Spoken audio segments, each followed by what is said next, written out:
This is for the Lansing Forensics Invitational. ADH... Kitten! Nope, not a kitten. Just my imagination. Where was I? Right.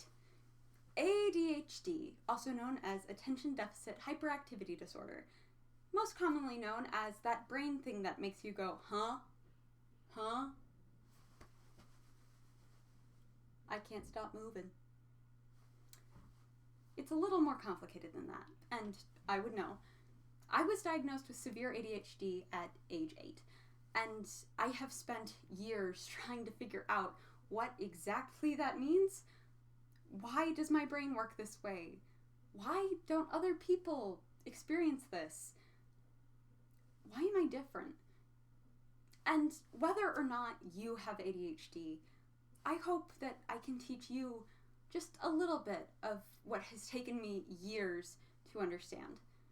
So today, we're going to be diving headfirst into the neurobiology of ADHD before going on ahead into what the actual effects of it on our everyday lives are, until finally we come up with what we can do in the future to treat and help people with ADHD.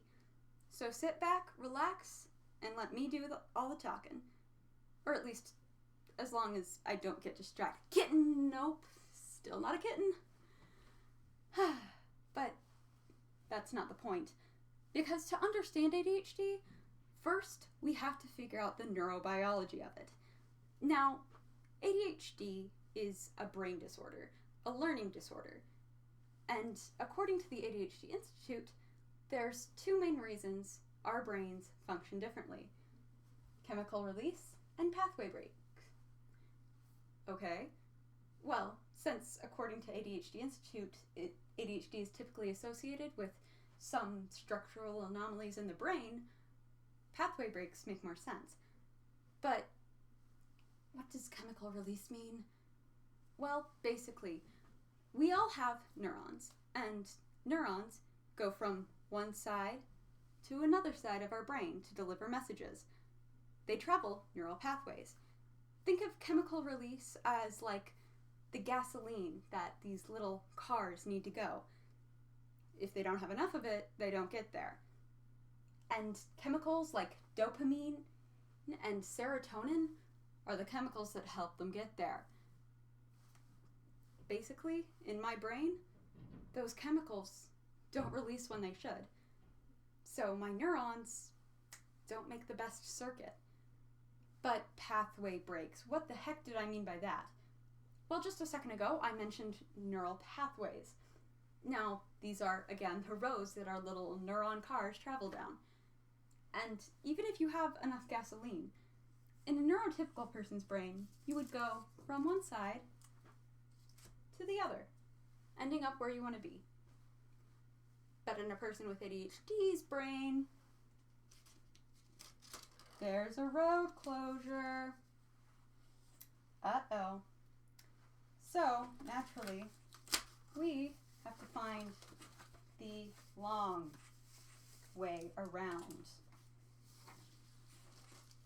Whee! So much fun, right? No.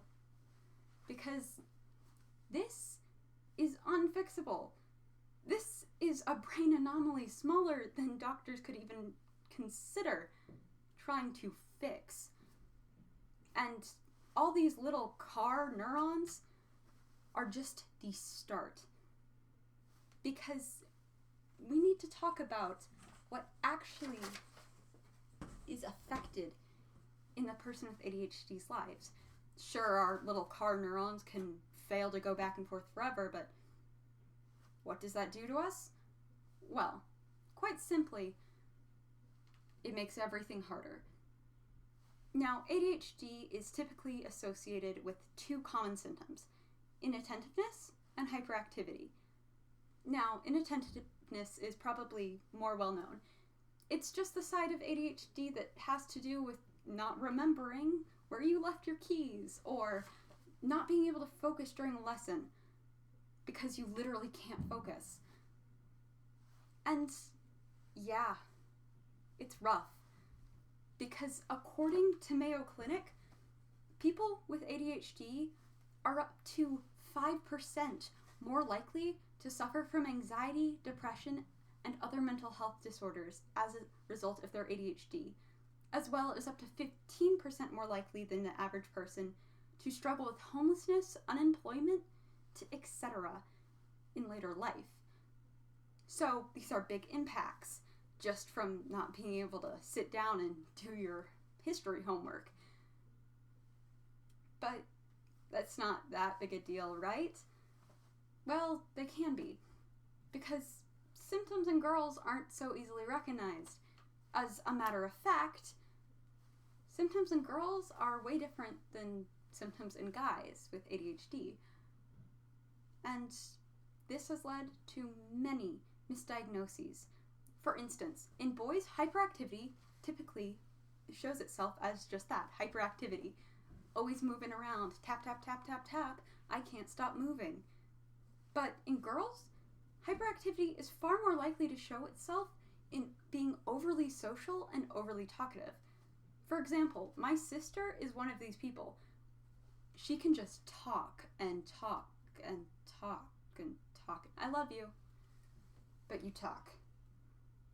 And of course, misdiagnoses are a very bad thing, because if you get misdiagnosed, you're not getting the treatment or the help that you really need. But of course, we live in an era of medical wonder, like miracles almost. So what can we do for ADHD? Unfortunately, not much. But there are methods that we use to cope with it. For instance, there are two most common types of treatment according to the CDC are medication and behavioral therapy. Now, medication includes just typical pills that you take at the start of every day to make your brain go. Includes Adderall, Vyvanse, Strattera. All of these are medications you can get moderately easily to help you function. The other leading treatment is behavioral therapy. Now, this is mostly used for young children who you don't want on medication, 2 to 8 years old, or sometimes people who can't take the medication because they're allergic to it or for some other reason. Now, while behavioral therapy is not as effective as medication, studies have shown it to be up to 45% effective in helping people cope with ADHD, especially those young children I mentioned. But, of course, these aren't end-all cures. 40% isn't 100%, and medication, while it seems like a good idea, is expensive. I would know. A standard prescription of Adderall or Vyvanse can cost up to $50 with insurance. That's a lot of money, especially for people who already may be struggling with homelessness or unemployment. Fortunately, the CDC is doing something else.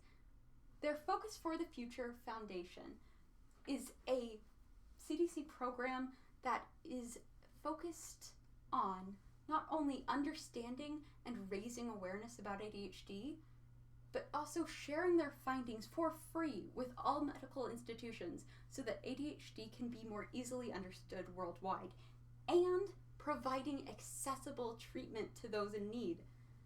That last one is huge. That means that those people who couldn't get medication before have a chance to get medication. And that's big.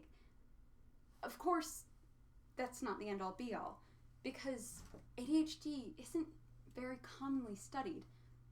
Only 4.4% of the population has ADHD, so they're always in need of people for studies. So if you have ADHD, consider applying. And if you don't, what can you do? Well, just remember, calm down, relax. Don't just tell us to buckle down and focus, because we literally can't. Instead, be patient with us. I know it would have made my childhood a lot easier. And just always remember, oh, what's this?